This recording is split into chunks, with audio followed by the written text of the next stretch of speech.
He expressed warnings to others of a force so menacing and unbeatable, it could only be described as supernatural. He called them ghosts.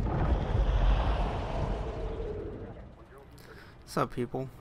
Mike here, and this is Mission 8, Birds of Prey, for Call of Duty Ghosts, Veteran Difficulty, and Intel Guide. So, as you can see here, I've sped up this whole beginning portion with flying the helicopter around and blowing up all these various enemy vehicles and weapon stations and whatnot, mainly because it took me fucking forever for some reason this particular time. Like the whole section that I sped up, it was originally like 7 minutes long, and I knocked it down to about, I think, 4 minutes. I probably could have gone quicker, made it quicker than 4 minutes, but I felt like it would have been moving too fast. I felt like this speed was the perfect amount where you could still be able to see what was going on without being like a complete blur. Mainly because, I don't know, like for some reason this particular time, especially towards the end when you get the enemy attack helicopters to show up, for some reason it just took fucking forever to destroy all of them. Because I felt like I was getting a lot more rockets fired at me than my previous time going through on Veteran on the 360. I don't know, for some reason it just felt like it almost felt like every like 2 seconds I was getting locked on by the enemy, and it got to the point where I couldn't even deploy the countermeasure rockets when I got locked on. So it was literally like I was constantly mashing the left bumper, hoping I would get those countermeasure rockets to fire off. So I don't know. It was a weird game moment for me, I guess you can call it.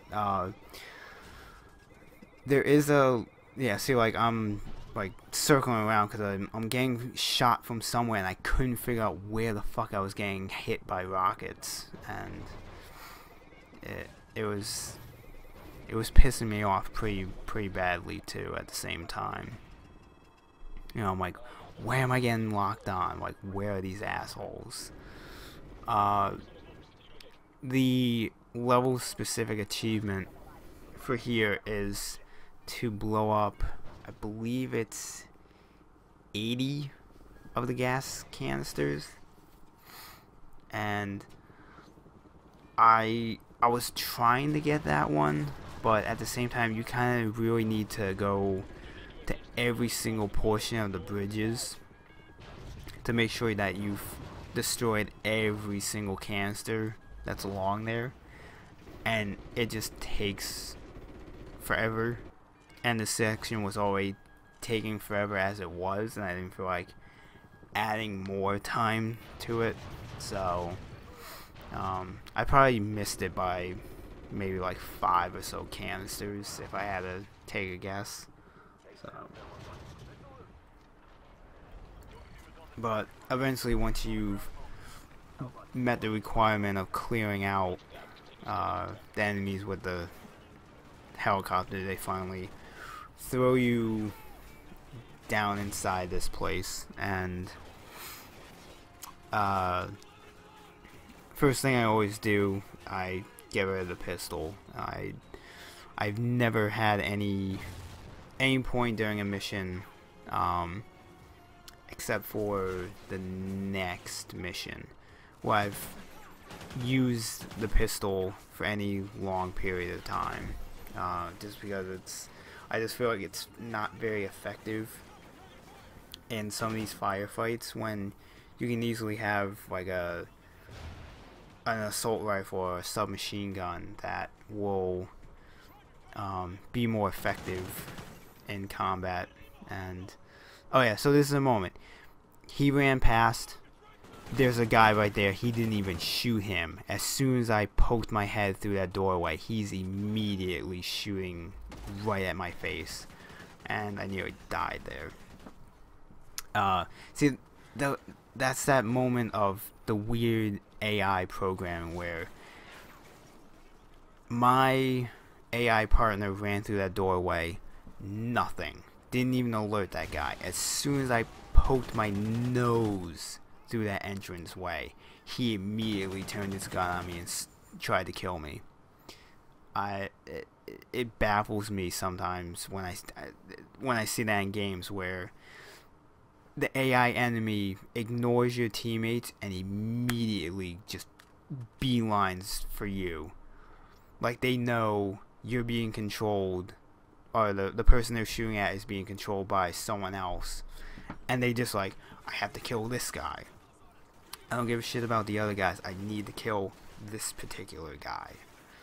It's always those weird moments in games that pretty much makes you realize, you know, it takes you out of the suspension of disbelief, I think is the term, and makes you realize that this is just basically a video game and everything isn't spontaneous. Like, it's somewhat pre-programmed. There are moments where, you know, it's done better where the AI enemies will go after everybody, not just you. But 9 times out of 10, they're programmed just to go after you and not really give a shit about the teammates that are with you. I feel like Halo does a good job where the enemies will go after everybody until I think you initiate combat with them, and then they're just like, I have to kill this motherfucker.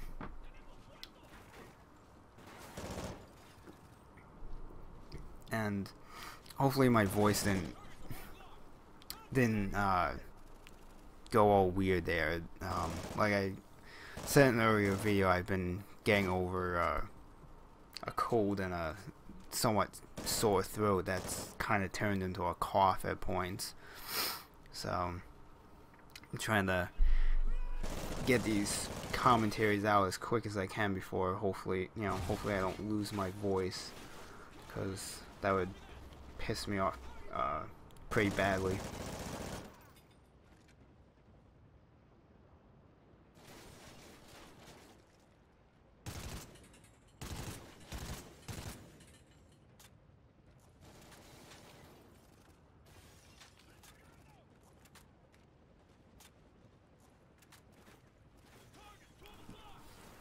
So when you get up to this area, kind of be careful of this entranceway here, because as soon as you move up to a certain point, like 5 or so guys are gonna start running out that doorway, and they will kill you in 2 seconds flat.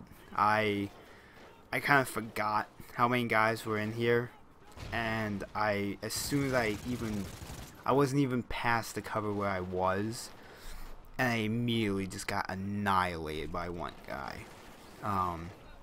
It was pretty bad. Oh man, my throat. Might have to take a break after this voiceover to let my voice heal up a little bit. Jesus. You want to be careful when you come to this area, because there is a guy with a rocket launcher up on top of this ledge, and you definitely want to take him out as quickly as you can. I've never had him actually shoot a rocket at me, but he has come pretty close. So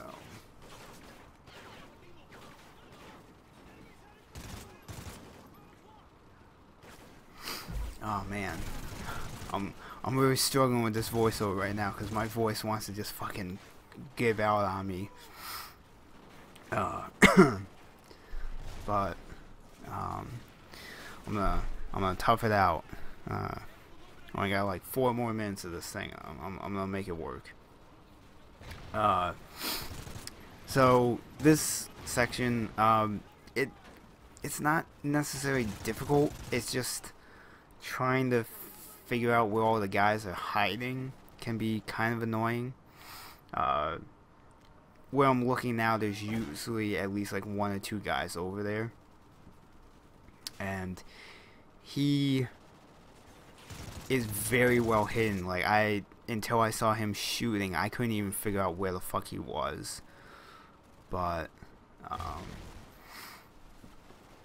like the way he was hiding, he could get shots off on me, but I could not do anything to him.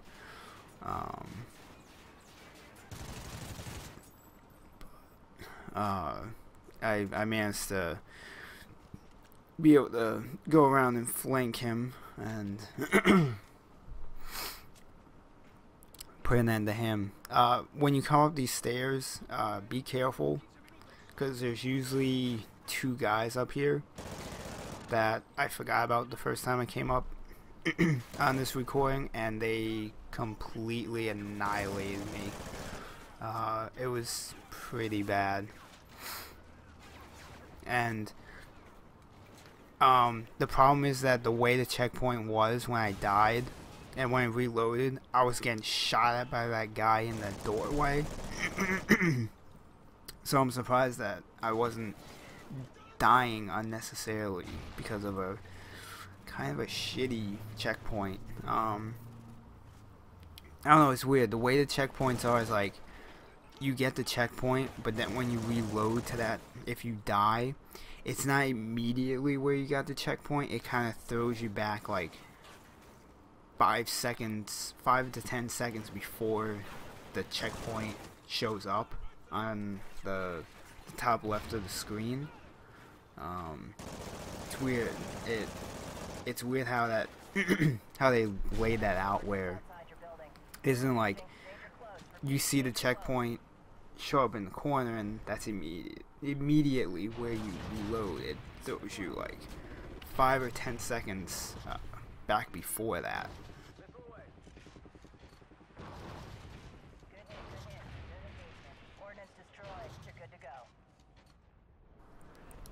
So after that little short helicopter sequence, which I feel like it's kind of like it's unnecessary thrown in there, when I come up these stairs, there's 2 guys that will be coming up to you, and I tried to cook a grenade. Oh man, my voice is about to fucking give out on me and I can't even get through this. I tried to cook a grenade so that when I got up the stairs, I was able to throw it and hopefully kill them. And where I just looked, I've had my teammates completely ignore the enemy that was hiding in that corner. So when I came up that slope, he immediately was shooting me in the back and killed me. So you want to kind of keep your eyes out for that section right there. And once you go through these doors, the intel is right there, and that's the end of the mission. Peace.